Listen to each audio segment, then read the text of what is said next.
I've been trying to get rid of this protein powder for a while. Reason being is because it doesn't really taste that great. So I've been looking for ways to cook with this protein powder, and I found this protein cookie recipe. I've tried a couple other recipes, but I found that this one was the best. One of these cookies will have 7 grams of protein and about 112 calories. I'll have the link to the recipe down below. First, let's get a bowl to hold all of our ingredients, and we'll need half of a cup of peanut butter. Feel free to use any kind of nut butter that you have, but all I have is peanut butter. There wasn't that much left in this jar of peanut butter, so I'm just going to add what's left.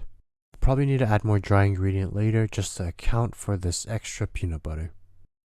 We'll go in with a 1/4 cup of brown sugar. The recipe calls for coconut sugar, but I only have brown sugar, so I'll just use that instead.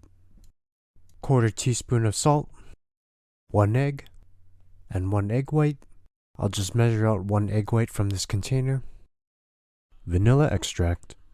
The recipe calls for 1/2 teaspoon, but I'll just use a full teaspoon here. Then we'll need a 1/4 teaspoon of baking soda. Grab a rubber spatula, and then mix it all together. Keep mixing until it's somewhat incorporated together.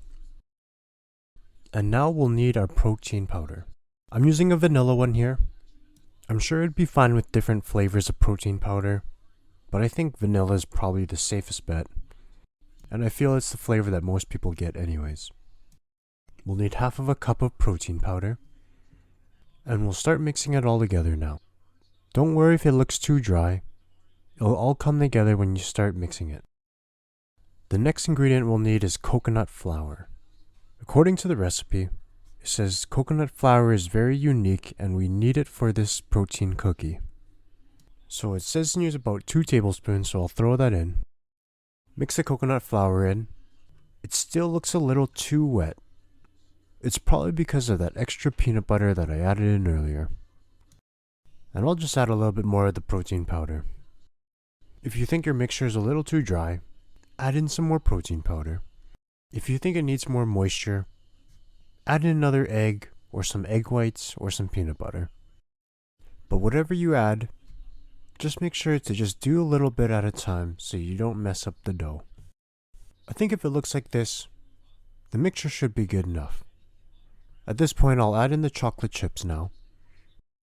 Feel free to leave these out, or use more or less to your liking.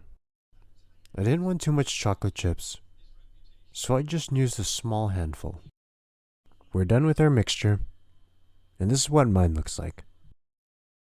And I totally forgot to preheat the oven, so I'll preheat it now to 350 Fahrenheit. As the oven preheats, we'll grab a sheet pan and we'll lay it with parchment paper. Grab a pan that's large enough to hold 12 cookies. I'll use a spoon here, but you can just use your hands. I'll try to portion out 12 equal cookies here. Start to roll the cookies into little balls, and if some looks like they have more than the other, then just try to even it out. When the cookies are even and rounded, space them apart, and we'll press down on each cookie.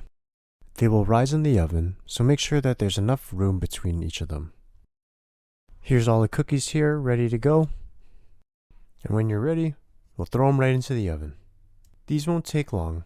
It'll only take about 5 to 6 minutes, or until the edges start to brown a bit. And if you've been enjoying this video, please like and subscribe. I really appreciate the support. After 5 minutes, these are what the cookies look like. They really expanded in size, but when I poke them, they're still very soft. So I'll put them back in the oven for a couple minutes. 2 minutes later, here's what they look like now. They have firmed up a little bit, and the bottom is browned pretty nicely. I'm going to transfer all the cookies to a cooling rack and let it cool down for a couple minutes. And here's one of the cookies. The inside's really soft, and it ended up tasting pretty good, especially for a cookie that's supposed to be a little bit more healthy than your average cookie. I hope you enjoyed the video. Like and subscribe if you haven't already. Leave a comment below, and I hope you have a great day.